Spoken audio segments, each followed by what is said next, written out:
El barril de Amontillado, de Edgar Allan Poe. Lo mejor que pude había soportado las 1000 injurias de Fortunato, pero cuando llegó el insulto, juré vengarme. Vosotros que conocéis tan bien la naturaleza de mi carácter, no llegaréis a suponer, no obstante, que pronunciara la menor palabra con respecto a mi propósito. A la larga, yo sería vengado. Este era ya un punto establecido definitivamente, pero la misma decisión con que lo había resuelto excluía toda idea de peligro por mi parte. No solamente tenía que castigar, sino castigar impunemente. Una injuria queda sin reparar cuando su justo castigo perjudica al vengador. Igualmente queda sin reparación cuando ésta deja de dar a entender a quien le ha agraviado que es él quien se venga. Es preciso entender bien que ni de palabra ni de obra di a Fortunato motivo para que sospechara de mi buena voluntad hacia él.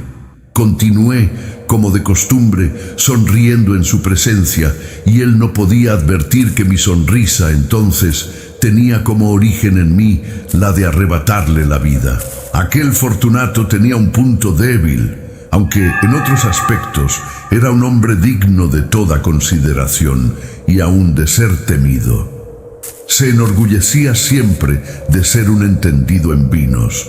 Pocos italianos tienen el verdadero talento de los catadores.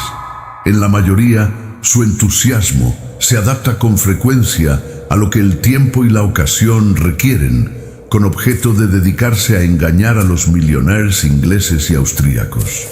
En pintura y piedras preciosas, Fortunato, como todos sus compatriotas, era un verdadero charlatán, pero en cuanto a vinos añejos, era sincero. Con respecto a esto, yo no difería extraordinariamente de él. También yo era muy experto en lo que se refiere a vinos italianos, y siempre que se me presentaba ocasión compraba gran cantidad de estos. Una tarde, casi al anochecer, en plena locura del carnaval, encontré a mi amigo. Me acogió con excesiva cordialidad porque había bebido mucho. El buen hombre estaba disfrazado de payaso. Llevaba un traje muy ceñido, un vestido con listas de colores y coronaba su cabeza con un sombrerillo cónico adornado con cascabeles. Me alegré tanto de verle que creí no haber estrechado jamás su mano como en aquel momento. «Querido Fortunato», le dije en tono jovial, «este es un encuentro afortunado, pero qué buen aspecto tiene usted hoy. El caso es que he recibido un barril de algo que llaman amontillado, y tengo mis dudas». «¿Cómo?», dijo él. «¿Amontillado? ¿Un barril? Imposible, y en pleno carnaval». «Por eso mismo le digo que tengo mis dudas», contesté, e iba a cometer la tontería de pagarlo como si se tratara de un exquisito amontillado sin consultarle. No había modo de encontrarle a usted y temía perder la ocasión. «Amontillado. Tengo mis dudas. Amontillado. Y he de pagarlo. Amontillado. Pero como supuse que estaba usted muy ocupado, iba ahora a buscar a Lucchesi. Él es un buen entendido. Él me dirá...». Lucchesi es incapaz de distinguir el amontillado del Jerez. Y no obstante, hay imbéciles que creen que su paladar puede competir con el de usted. Vamos allá». «¿A dónde?». «A sus bodegas». «No, mi querido amigo, no quiero abusar de su amabilidad. Preveo que tiene usted algún compromiso». «Lucchesi, no tengo ningún compromiso». «Vamos». «No, amigo mío. Aunque usted no tenga compromiso alguno, veo que tiene usted mucho frío. Las bodegas son terriblemente húmedas. Están materialmente cubiertas de salitre. A pesar de todos, vamos. No importa el frío. Amontillado. Le han engañado a usted, y Lucchesi no sabe distinguir el Jerez del amontillado». Diciendo esto, Fortunato me cogió del brazo. Me puse un antifaz de seda negra y, ciñéndome bien al cuerpo mi roqueler, me dejé conducir por él hasta mi palazzo. Los criados no estaban en la casa. Habían escapado para celebrar la festividad del carnaval. Ya antes les había dicho que yo no volvería hasta la mañana siguiente, dándoles órdenes concretas para que no estorbaran por la casa. Estas órdenes eran suficientes, de sobra lo sabía yo, para asegurarme la inmediata desaparición de ellos en cuanto volviera las espaldas. Cogí 2 antorchas de sus hacheros, entregué a Fortunato una de ellas y le guié, haciéndole encorvarse a través de distintos aposentos por el abovedado pasaje que conducía a la bodega. Bajé delante de él una larga y tortuosa escalera, recomendándole que adoptara precauciones al seguirme. Llegamos, por fin, a los últimos peldaños y nos encontramos, uno frente a otro, sobre el suelo húmedo de las catacumbas de los Montresors. El andar de mi amigo era vacilante, y los cascabeles de su gorro cónico resonaban a cada una de sus zancadas. ¿Y el barril?, preguntó. «Está más allá», le contesté. «Pero observe usted esos blancos festones que brillan en las paredes de la cueva». Se volvió hacia mí y me miró con sus nubladas pupilas que destilaban las lágrimas de la embriaguez. «¿Salitre?», me preguntó por fin. «Salitre», le contesté. «Hace mucho tiempo que tiene usted esa tos». «Ejem, ejem, ejem, ejem, ejem, ejem, ejem, ejem». A mi pobre amigo le fue imposible contestar hasta pasados unos minutos. «No es nada», dijo por último. «Venga», le dije enérgicamente. «Volvámonos. Su salud es preciosa, amigo mío. Es usted rico, respetado, admirado, querido. Es usted feliz, como yo lo he sido en otro tiempo. No debe usted malograrse. Por lo que a mí respecta es distinto. Volvámonos. Podría usted enfermarse y no quiero cargar con esa responsabilidad. Además, cerca de aquí vive Lucchesi». «Basta», me dijo. «Esta tos carece de importancia. No me matará. No me moriré de tos». «¿Verdad, verdad?», le contesté. «Realmente no era mi intención alarmarle sin motivo, pero debe tomar precauciones. Un trago de este Medoc le defenderá de la humedad». Y diciendo esto, rompí el cuello de una botella que se hallaba en una larga fila de otras análogas, tumbadas en el húmedo suelo. «Beba», le dije, ofreciéndole el vino.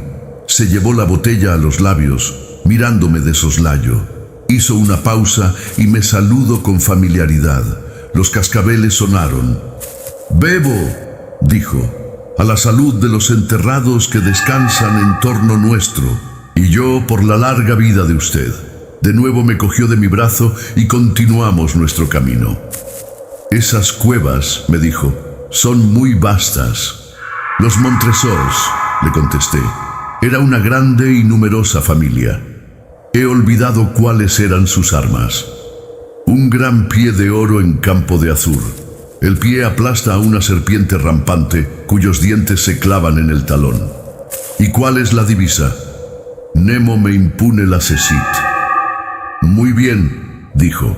Brillaba el vino en sus ojos y retiñían los cascabeles. También se caldeó mi fantasía a causa del Medoc. Por entre las murallas formadas por montones de esqueletos, mezclados con barriles y toneles, llegamos a los más profundos recintos de las catacumbas. Me detuve de nuevo. Esta vez me atreví a coger a Fortunato de un brazo, más arriba del codo. «El salitre», le dije. «Vea usted cómo va aumentando. Como si fuera musgo, cuelga de las bóvedas. Ahora estamos bajo el lecho del río. Las gotas de humedad se filtran por entre los huesos. Venga usted, volvamos antes de que sea muy tarde». «Esa tos no es nada», dijo. «Continuemos, pero primero echemos otro traguito de Medoc». Rompí un frasco de vino de Grave y se lo ofrecí.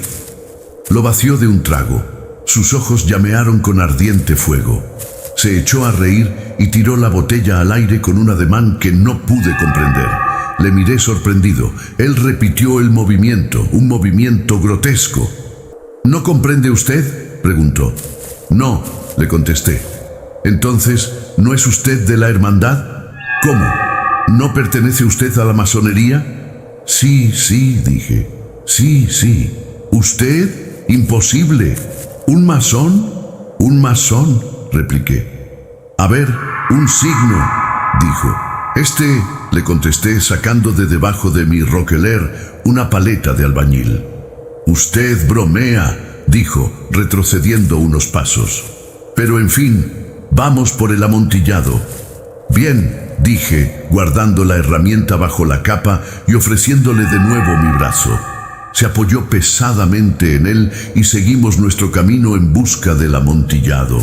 Pasamos por debajo de una serie de bajísimas bóvedas, bajamos, avanzamos luego, descendimos después y llegamos a una profunda cripta donde la impureza del aire hacía enrojecer más que brillar nuestras antorchas. En lo más apartado de la cripta se descubría otra menos espaciosa.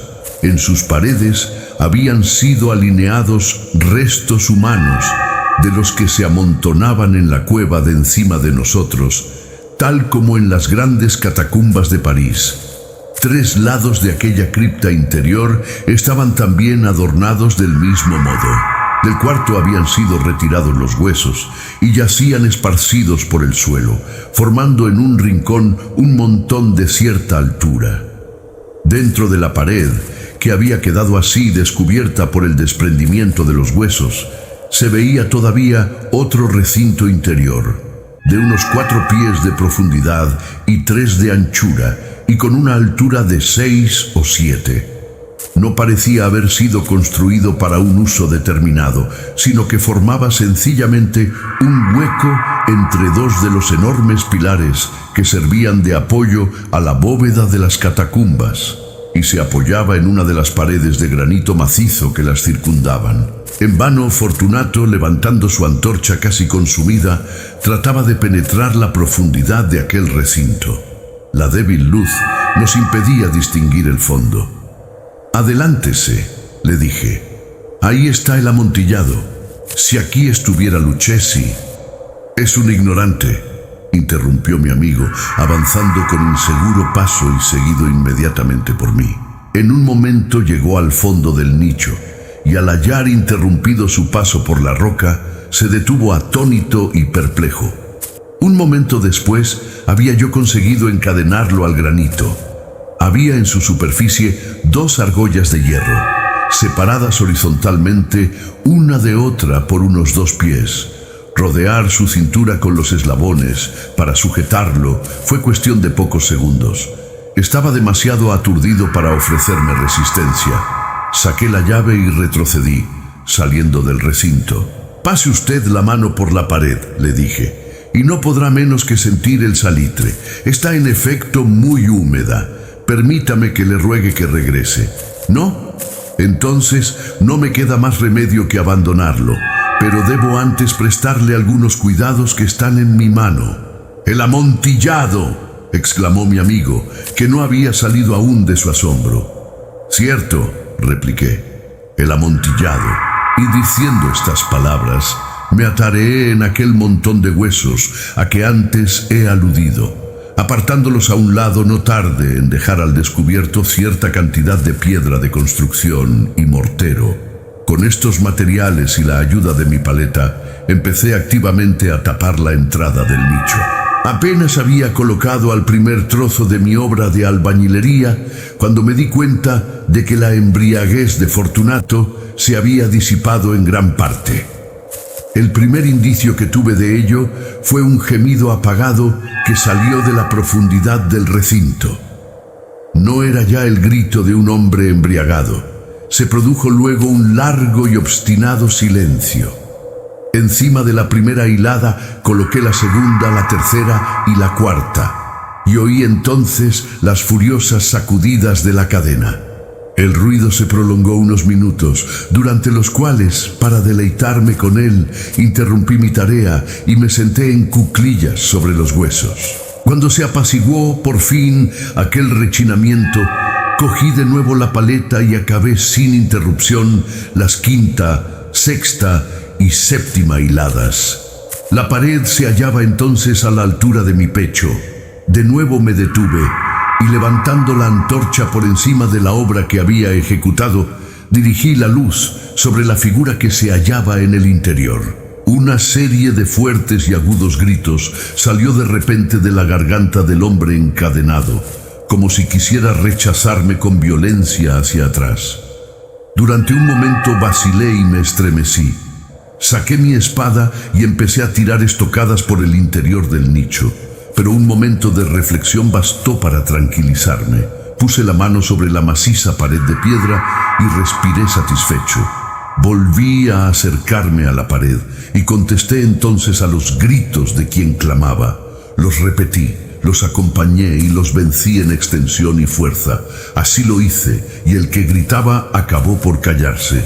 Ya era medianoche y llegaba a su término mi trabajo. Había dado fin a las 8ª, 9ª y 10ª hiladas. Había terminado casi la totalidad de la 11ª y quedaba tan solo una piedra que colocar y revocar. Tenía que luchar con su peso. Solo parcialmente se colocaba en la posición necesaria. Pero entonces salió del nicho una risa ahogada que me puso los pelos de punta. Se emitía con una voz tan triste que con dificultad la identifiqué con la del noble Fortunato. La voz decía: ja, ja, ja, jejeje, buena broma, amigo, buena broma, lo que nos reiremos luego en el palazzo, jejeje, a propósito de nuestro vino, jejeje. El amontillado, dije. Jejeje, sí, el amontillado, pero no se nos hace tarde. ¿No estarán esperándonos en el palazzo Lady Fortunato y los demás? Vámonos. Sí, dije, vámonos ya. Por el amor de Dios, Montresor. Sí, dije, por el amor de Dios. En vano me esforcé en obtener respuesta a aquellas palabras. Me impacienté y llamé en alta voz: Fortunato. No hubo respuesta y volví a llamar: Fortunato. Tampoco me contestaron. Introduje una antorcha por el orificio que quedaba y la dejé caer en el interior.